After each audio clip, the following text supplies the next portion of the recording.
Most of you are probably aware, but Aaron will soon start playing Sonic Colors. But people are already calling him out on doing it now of all times, even though people have been nagging at him for years to play the Wii version. Because yes, there will be a Switch version of Sonic Colors, and it is apparently an outright broken mess compared to its original release. And based on Aaron's personality and history with Sonic, then there really is no wonder why he now decided to jump into it. In any case, this same Lovely here seems to believe that nobody, by using harassment or unfair criticism, can affect a successful gaming franchise like Sonic and the people who worked to create these games. Well, yes and no. People have been criticizing Sonic since forever, I think, even for unfair reasons. But in the end, Sega and Sonic Team will probably remain rich and successful, so they will ultimately have the last laugh, right? In that sense, no amount of harassment is going to affect them. But we must not ignore the concept of supply and demand. They say bad publicity is better than no publicity, but in the end, one cannot survive off of bad publicity in the long run. In most cases anyway. Aaron is not the only one harassing Sonic, regardless of whether they insist on calling themselves fans of Sonic or not, when in reality they are not fans. But as showcased in the past, he somehow managed to gain a significant amount of influence and undeserved credit from Sonic Team. This proves that even a big and successful franchise like Sonic can indeed let themselves be affected by harassment of fake fans like Aaron, which in turn makes them feel compelled to smear his gears and get him on their side. Then again, maybe Sonic Team simply didn't know any better when it came to Aaron and his rabid fanbase.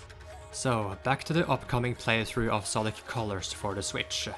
As I said, people are calling Aaron out for playing the game now, only because it got a new release, which turned out to be a buggy and glitchy mess in its current form. Aaron is once again acting like a Predatory bully, this time targeting the heavily wounded Chad at school. Because he has gone on record saying that he would rather not play Generations or Colors because they are considered really good. Thus there isn't much to make fun of, thus making them just boring and still not great games. But now that Colors has received a messy port, he suddenly decided to play it. Like I said, Aaron, the bully, basically feared Colors because he thought he could bully it. But now that it received a messy port, Aaron thinks Colors is weak and vulnerable enough to suffer his antics. And of course, Aaron has a few, if not many, apologists stepping in to defend him and counter our argument by saying that it is ridiculous to think that it is possible to, directly or indirectly, punch down on rich and successful people and their work like they are easy targets for bullies. Like I said, yes and no, but it is still a problematic way of thinking. After all, Aaron also fits this narrative this Lovely is trying to enforce, and while I will always disagree on the notion that a channel like Grumps can be considered a real business company via playing games alone, Aaron has indeed managed to create a business model around himself, to the point of paying several people to work for him. He has indeed become what this Lovely apparently dislikes, a boss of a rich and successful company. Difference is, this Lovely has defended Aaron for ridiculous reasons and is continuing to ignore the fact that Aaron has done a lot of shit that deserve to be called out. It doesn't matter whether you're rich or poor, if you do dumb things, you should be called out on it. I don't doubt that Aaron has been feeling genuine pressure to give his audience what they supposedly want, while at the same time still being able to do the things he himself wants. Like punching down on Sonic and his fans the moment an opportunity arises, but I digress. The point is that, according to this Lovely, Aaron is once again an exception to the rule, for no other reasons than personal feelings most likely. Also, this is such a cheap attempt to save your own skin. Anyone can be a total jackass and then just promote a charity. Assuming I was anywhere near as popular as Aaron, it will be the same as me spreading lies and misinformation about, say, your favorite artist or work of fiction, ultimately causing some damage, however minor they may be.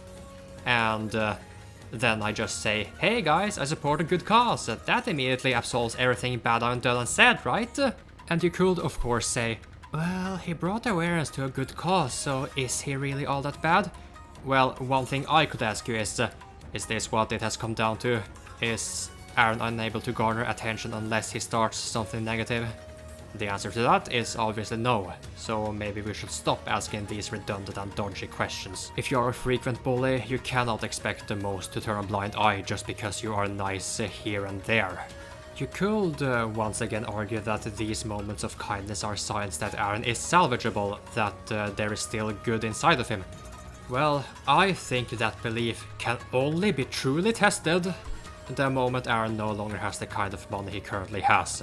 And that is of course assuming he is donating to these causes in the first place, and not simply telling his fans to do that for him, which in turn helps him look good with no more effort than a simple tweet.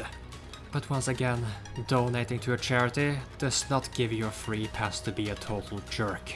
Speaking of fans being most generous and kind, has Aaron played on his donated PlayStation 5 for the channel yet? At this point, I'll be surprised if he actually remembers the name of the donator.